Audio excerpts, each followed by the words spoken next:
प्यारे भैया बहनों, आज हम रुत्व व्यंजन संधि पढ़ेंगे। रुत्व व्यंजन संधि पढ़ेंगे, उसमें क्या है?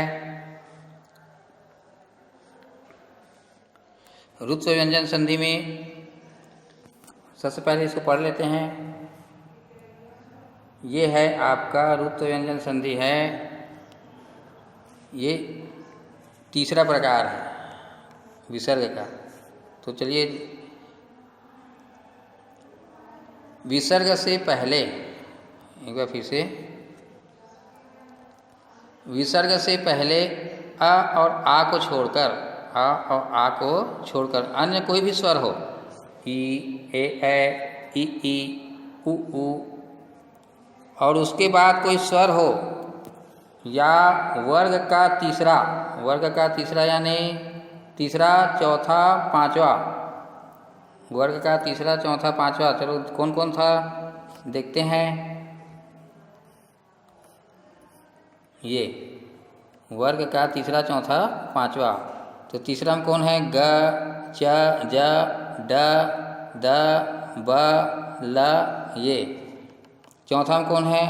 घ, झ, ढ, ध और भ, व, ऐसा। ठीक है। और पांचवा में कौन है? अंग, इया, अण, अन, म, ह। ठीक है।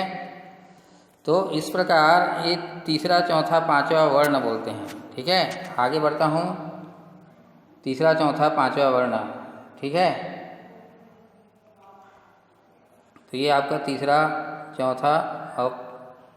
चौथा और पांचवा वर्ण हो रहना चाहिए धन के पहले। अगर य, र, ल, व और ह, एक बार फिर से,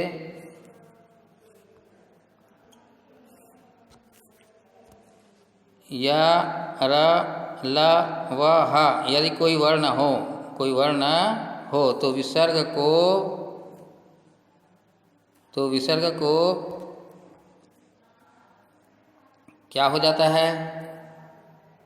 रा हो जाता है। क्या हो जाता है? रा।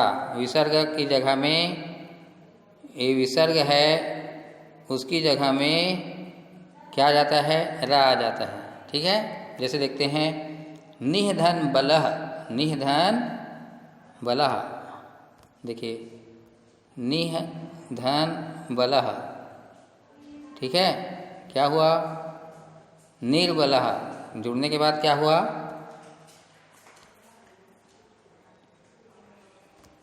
निर्बलह। ठीक है।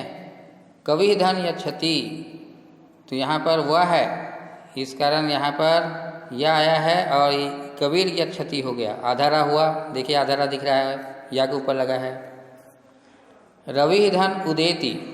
अब एक चीज आपको और ध्यान देना है, जहाँ जहाँ व्यंजन है, देखिए जहाँ यह है व्यंजन, ब है व्यंजन और ग है व्यंजन, वहाँ आधारा आया है। और जहाँ जहाँ स्वर आया है धन के बाद, देखिए धन के बाद यहाँ उ है, यहाँ अ है, यहाँ ई है, यहाँ आ है, यहाँ उ है, तो उसी के नाम से वो पूरा पूरा रा हो जाता है। जैसे आ जुड़ा है तो रा हो जाएगा, उ जुड़ा है तो रू हो जाएगा, ये देखिए। और ई जुड़ा है तो री हो जाएगा, आ जुड़ा है तो रा हो जाएगा, ये देखिए।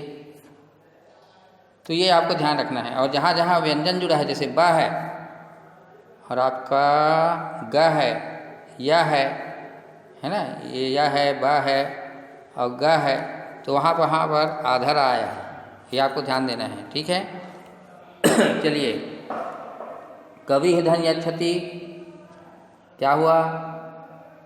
कबीर यच्छति। रवि धन उदेति, रवि रुदेति।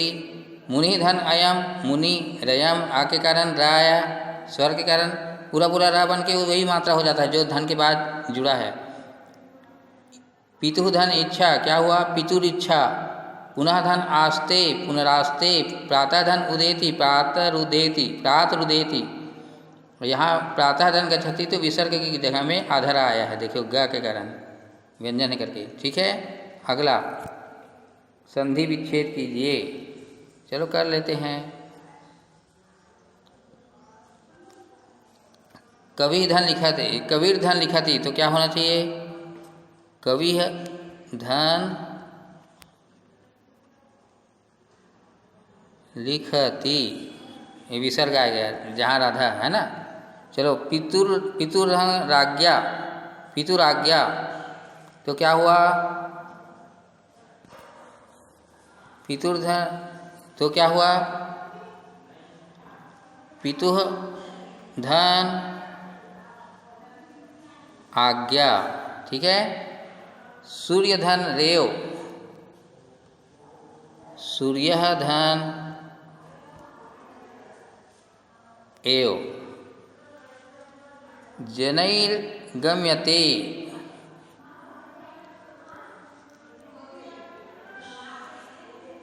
जनैः धन गम्यते।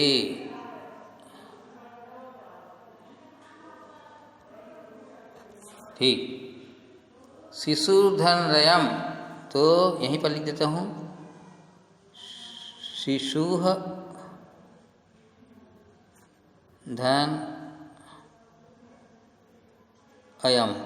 ठीक है, इतना समझ में आ जाएगा। अगला ये हुआ आपका रुत्व। चूंकि रा विसर्ग की जगह में रा आता है, विसर्ग की जगह में क्या आता है? या तो आधा व्यंजन होने पर आधा आता है, और स्वर होने पर क्या आता है? पूरा पूरा रा आता है, और वो मात्रा आ जाता है जो स्वर रहता है। इस कारण इसको रुत्व व्यंजन संधि, रुद्र विसर्ग संधि कहा गया है। क्या कहा गया है? रुद्र विसर्ग संधि। आज के लिए इतना ही। ठीक है।